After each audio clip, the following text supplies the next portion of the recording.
Your Social Security check went up in 2026, but here's what nobody is telling you.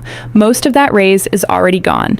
The Social Security Administration gave beneficiaries a 2.8% COLA increase for 2026. Sounds like good news, right? Not so fast. Medicare Part B premiums jumped from $185 to $290, a nearly 10% increase. And for the average retiree receiving about $2,071 a month, that $1,790 extra premium wiped out nearly a third of the entire raise. You got a raise on paper. In your pocket? Barely anything. And that's just one of 5 changes hitting Social Security in 2026. Higher Medicare deductions, shrinking real purchasing power, earnings test reductions, and growing tax exposure are all quietly working together to reduce what you actually take home each month. Meanwhile, Social Security's trust fund is on track to run dry before the end of 2032. And when that happens, across-the-board benefit cuts become the law. No exceptions. If you're already retired or just a few years away, you need to understand exactly what changed, what it means for your monthly check, and what you can still do about it right now.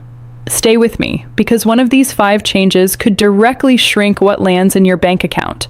Now, I have all the data needed to write a comprehensive, fully sourced 2,300 plus word body script. Let me write it. Here is your full body script. 2,300 plus words, all paragraph form, conversational, and built on real verified 2026 Social Security data. So let's get into it, starting with change number 1. And this one affects every single person watching this video right now, no exceptions. In January 2026, Social Security beneficiaries received a 2.8% cost of living adjustment, which the SSA calls a COLA. Now, on the surface, that sounds like a win, and in some ways it is. Any increase is better than nothing. But here's where it gets frustrating, and you need to understand this clearly. According to the Social Security Administration, that 2.8% increase translates to about $56 more per month for the average retiree, bringing the average monthly check from $2,015 up to $2,071. So $56 extra dollars. That's the headline. That's what they announced. That's what the news channels ran with. But that is not the full story. Here is what happened next.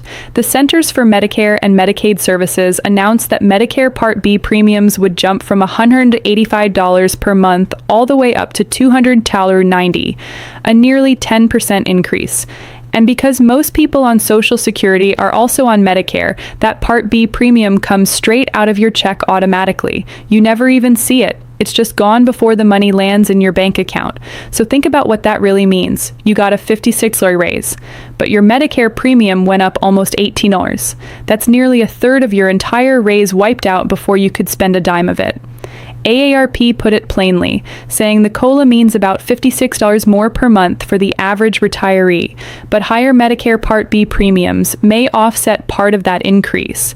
Part of it is putting it kindly, honestly.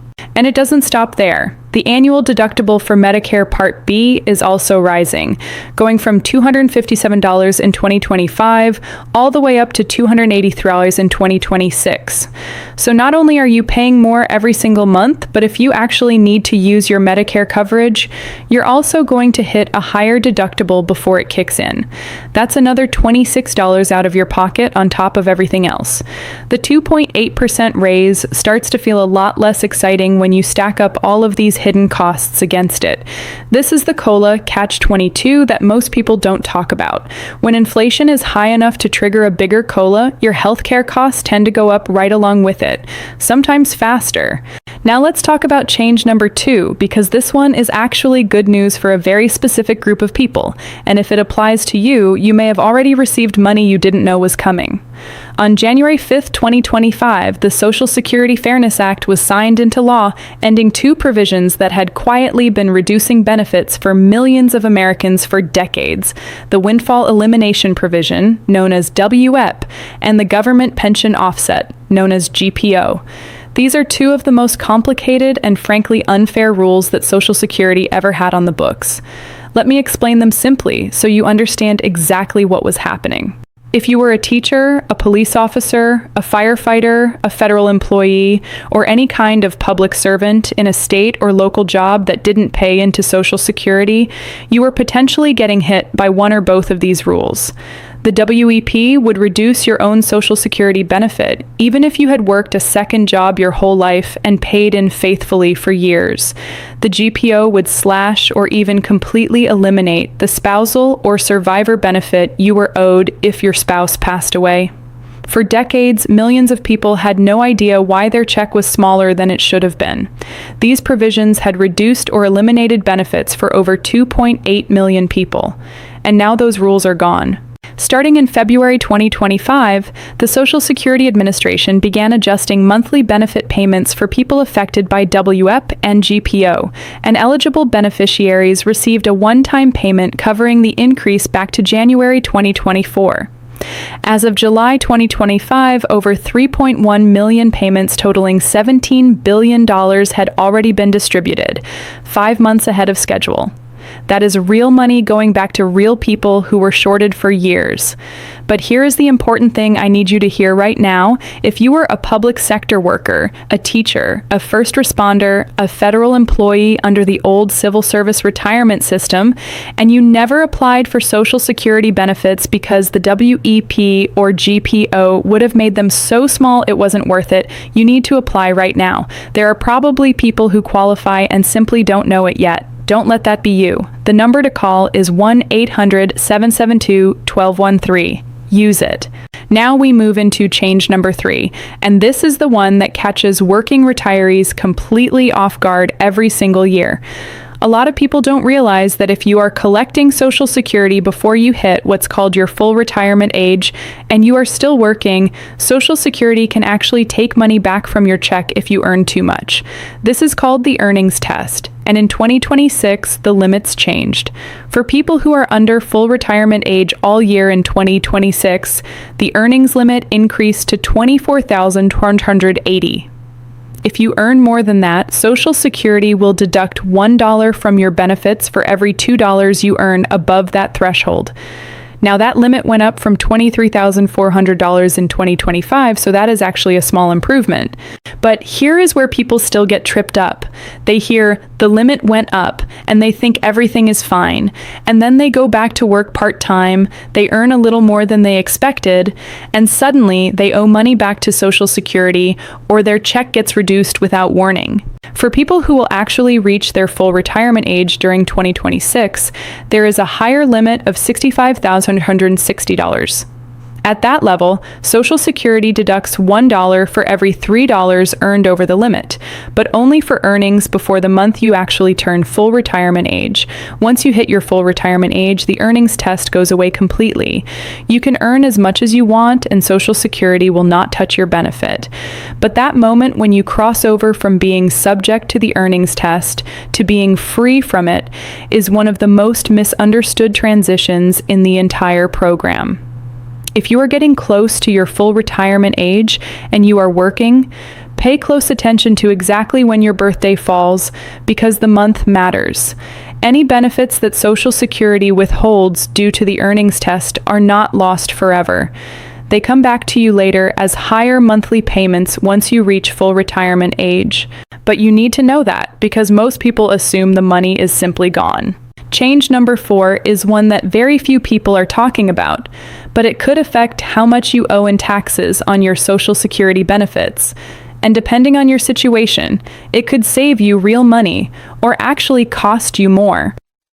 As part of the One Big Beautiful Bill signed into law, a new $6,000 tax deduction for people ages 65 and older was created to help reduce or fully offset the federal income taxes that beneficiaries pay on their Social Security income. Now that sounds great on the surface, and for many people it genuinely is. But there are income limits attached to it. The deduction applies to people with a modified, adjusted gross income up to $75,000 for individual filers, and it phases out above that.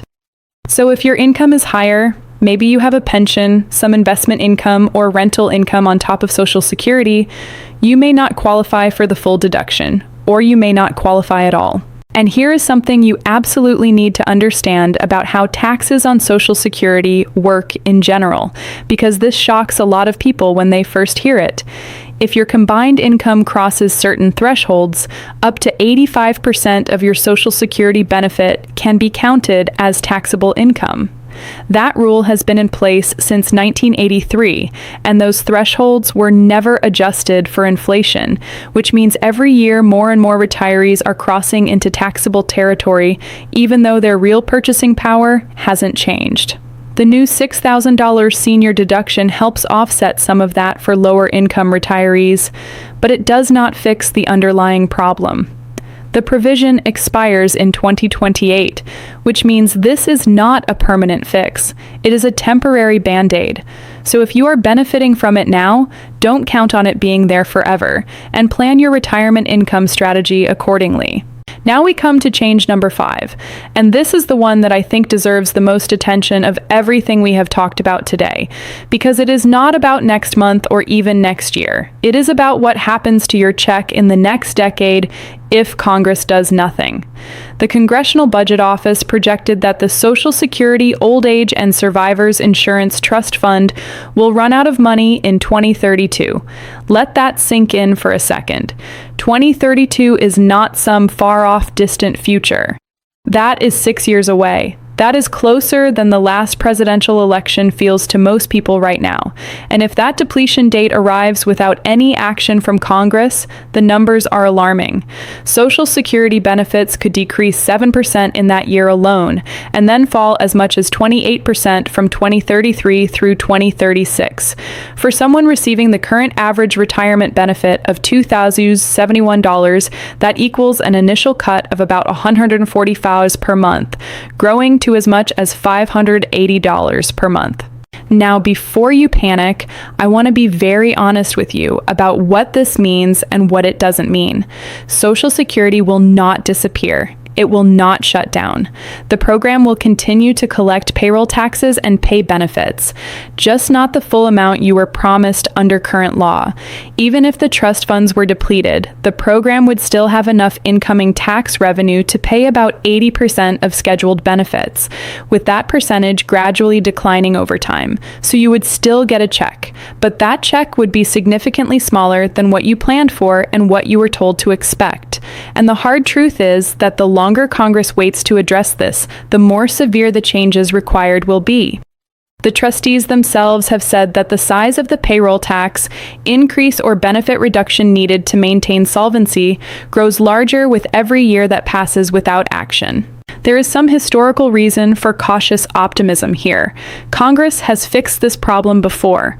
Back in 1983, when the trust fund was approaching a similar crisis, lawmakers on both sides of the aisle came together and passed reforms that kept Social Security solvent for another 4 decades. It can be done again, but it requires political will, and right now that will is being tested. The conversation happening in Washington about Social Security's future is one you should be watching closely, because the decisions made in the next few years will directly determine the size of your benefit for the rest of your life.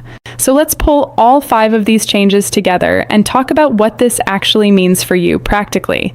First, when you look at your benefit statement, do not just look at the gross increase.